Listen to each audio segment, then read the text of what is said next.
श्रीमती सरोजिनी की शिक्षा दीक्षा विशेष रूप से यूरोप में हुई थी और वे वहाँ के शिष्टाचार और रहन सहन के नियमों में पारंगत थीं।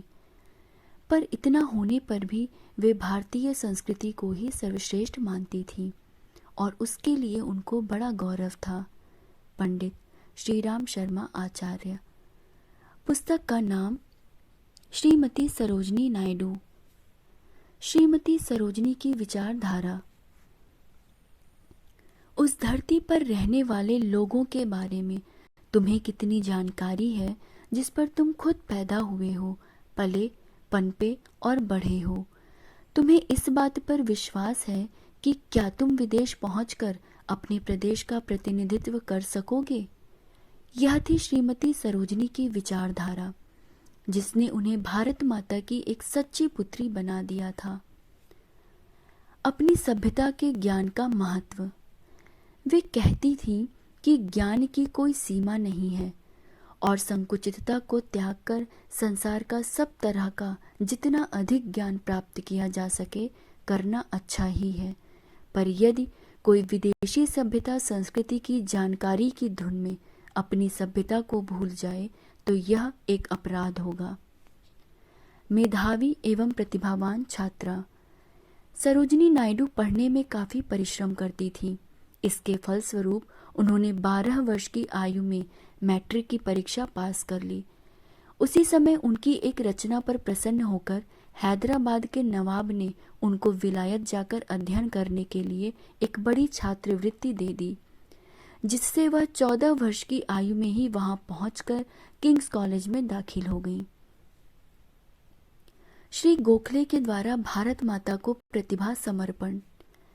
यहाँ मेरे साथ खड़ी हो जाओ और इन तारों तथा पहाड़ियों को साक्षी बनाकर अपना जीवन, योग्यता, विचार, स्वप्न और सभी कुछ भारत माता को अर्पित कर दो।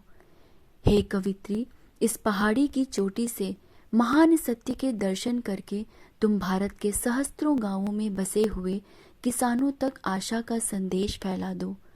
तभी तुम्हारी यह दैव प्रदत्त अनुपम काव्य शक्ति सार्थक हो सकेगी। देश सेवा, त्याग और तपस्या। श्रीमती नायडू ने सेवा, त्याग और तपस्या के तथ्य को आरंभ से ही समझ लिया था और इसलिए एक संपन्न घराने की सुकुमार और सुसंस्कृत महिला होते हुए भी उन्होंने देश सेवा के उस मार्ग को चुना जिसमें त्याग और तपस्या की अनिवार्य आवश्यकता होती है। श्रीमती सरोजिनी का स्थान निस्संदेह बहुत ऊंचा था।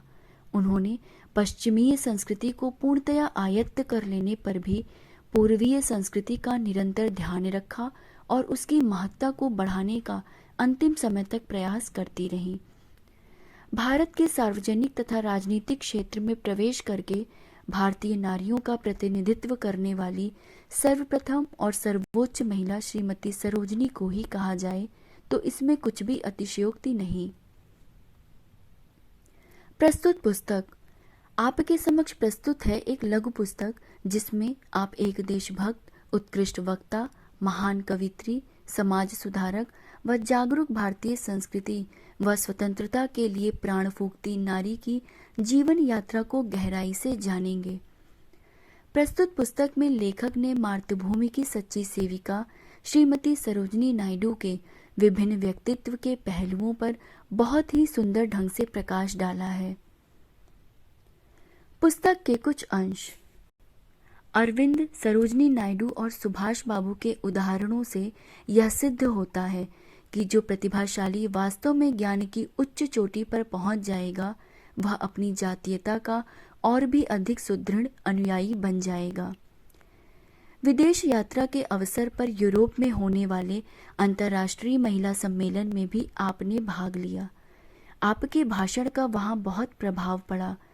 सम्मेलन में श्रीमती नायडू की भारतीय वेशभूषा का भी बड़ा प्रभाव पड़ा और यूरोप की स्त्रियों में भी इस देश में पहने जाने वाली साड़ी के प्रति आकर्षण उत्पन्न होने लगा।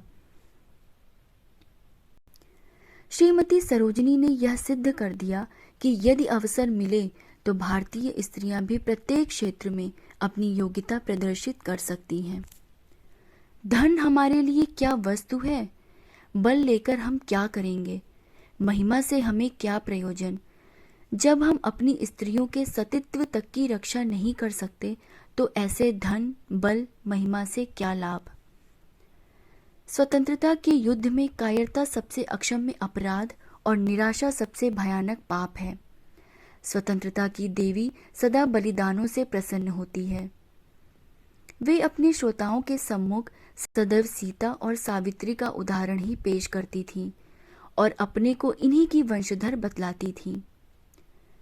पुस्तक के कुछ बिंदु: देश सेवा की लगन, असहयोग आंदोलन, भारत सरकार से संघर्ष, अफ्रीका यात्रा, कांग्रेस के अध्यक्ष,